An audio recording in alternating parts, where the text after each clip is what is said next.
Сәлеметсіздер ме, құрметті әріптестер? Бүгін сіздермен НКТ тестте келетін методиканың сұрақтарын қарастыратын боламыз. Енді бұл жерде Манның презентациясы бойынша 100% осы неден келіп жатыр, осы презентация бойынша сіздерге пайдалы болады деген үміттемін. Каналыма тіркеліп, қоңыраушаның белгісін басуды ұмытпаңыздар. Енді бұл жерде қысқа нұсқа жаттау түрін көрсетейін. Енді біріншісінде оқудағы бихавиористикалық тәсіл дейді. Бұл жерде сразу Джон Уотсон деп жаттап алу қажет.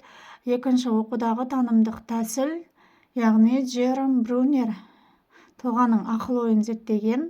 Оқудағы гуманистік тәсіл болатын болса, Маслоу мен Роджерс болады.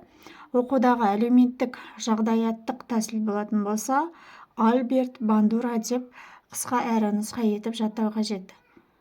Келесі бізде оқудағы тәсілдер, бұл бихавиористік тәсіл, танымдық тәсіл, әлеуметтік жағдаяттық тәсіл және гуманистік тәсіл болып 4 тәсілді қарастырады.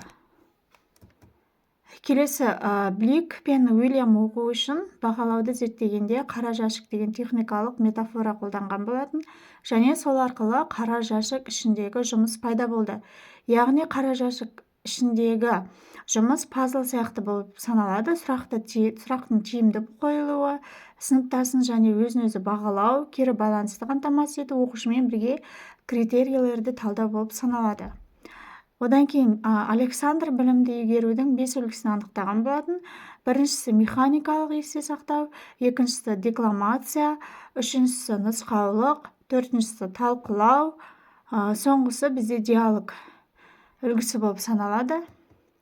Одан кейін сұрақ қоюдың бізде түрлері болған: төмен дәрежелі, түрткі болу, басқаға бағыттау, сынақтан өткізу, жоғары дәрежелі болып бізде 5 түрі болады, яғни сұрақ қоюдың түрлері.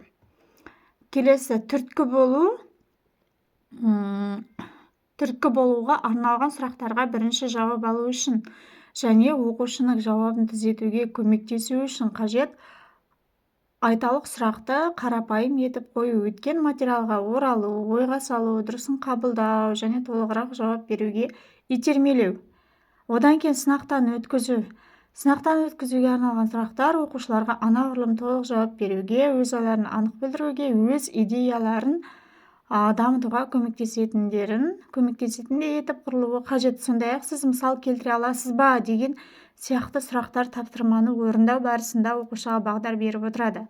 Осы жерде назар салсаңыздар, сынақтан өткізу деген міндетті түрде келеді. Яғни нақты дәл осындай сұрақ болмаса да былайынан келуге болады. Мысалы, сынақтан өткізуде қойылатын қандай сұрақтар бар деген кезде сіз мысал келтіре аласыз ба деген вариантты таңдауға болады.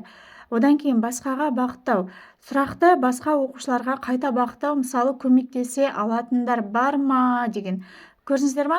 Басқаға бағыттау сұрағы деп келеді, НКТ тесті. Сол кезде көмектесе алатындар бар ма деген вариантты белгілейтін боласыздар. Оқушылардың сын тұрғысынан ойлауының негізгі ерекшеліктері. Өз басым мен 25 сәуір күні тапсырдым тестті. Сол кезде маған осындай сыни тұрғыдан ойлау, осы сұрақтар келді.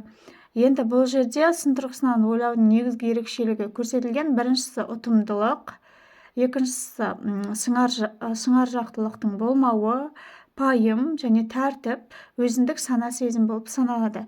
Әрқайсысын жеке-жеке толық жаттауға мүмкіндік алсаңыздар, тесттен аман-есен өтіп кетесіздер. Енді келесі Мерсердің зерттеуіне сәйкес әңгіменің 3 түрі бар. Әңгіме дебат барысында, яғни ой пікірде үлкен алшақтық болады және әрқайсысы өз шешімдерін қалады. Ресурстарды біріктіруге бағытталған аздаған талпыныс жасалынады. Үшіншісі қарым-қатынас көбіне иә бұл солай, жоқ олай емес деген бағыттасады. Орта бірлесуден гөрі көбінде бәсекелестікке бағытталған. Одан кейін үшінші кумулятивтік әңгіме болады. Яғни бұл Мерсердің зерттеуі бойынша. Бұл жерде айтылған пікірлер мен тыңдаушылардың әрқайсысы механикалық түрде келісе береді.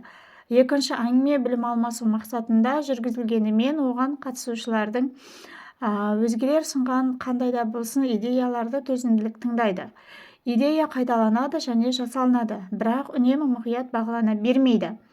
Одан кейін бізде зерттеушілік әңгіме болады.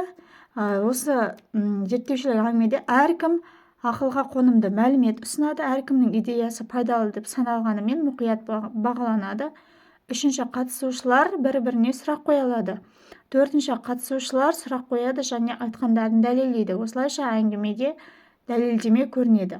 Бесінші, топтағы қатысушылар келісімге жетуге тырысады, олар келісімге келу де келмеуі де мүмкін. Ең бастысы келісімге ұмтылу қажет. Келесі өзігінен реттелетін оқудың аса маңызды үш элементі. Бұл тапсырмамен жұмыс барысында өзігінен бағытталушы, оқушының проблемалары мен мақсаттары өзігінен айқындау, проблеманы шешу мен мақсатқа жеткізуге арналған әдіс тәсілдерді өзігінен таңдауы. Одан кейін метатану. Метатану танымдық үдерістерді білу, түсіну және өзін реттеу, танымдық үдерістерді қолдану, соның ішінде қатесін танып білу және ойлауды бақылау болып саналады. Келесі Чиксент-Михан өзіндік мақсат деп айтатын, яғни Раян және Деки ішкі уәж деп айтатын қасиеттердің болуын жағдай жасауға тырысуға тиіс дейді. Яғни ішкі уәж ол Раян мен Деки деп жаттап болады. Енді бұл жерде міндеттер мен дағдылар болады. Оның ішінде алаңдау, ағын, зерігу болып саналады кесте бойынша. Енді мынандай оқу пирамидалары берілген. Бізде оқушылардың алған ақпараттар сақтаушының орта пайызы көрсетілген. Яғни ең бірінші дәріс, оқу, аудиовизуалды қабылдау, көрсетілім, талқылау, тәжірибеде жасау, өзгелерді оқыту 90% болып келеді.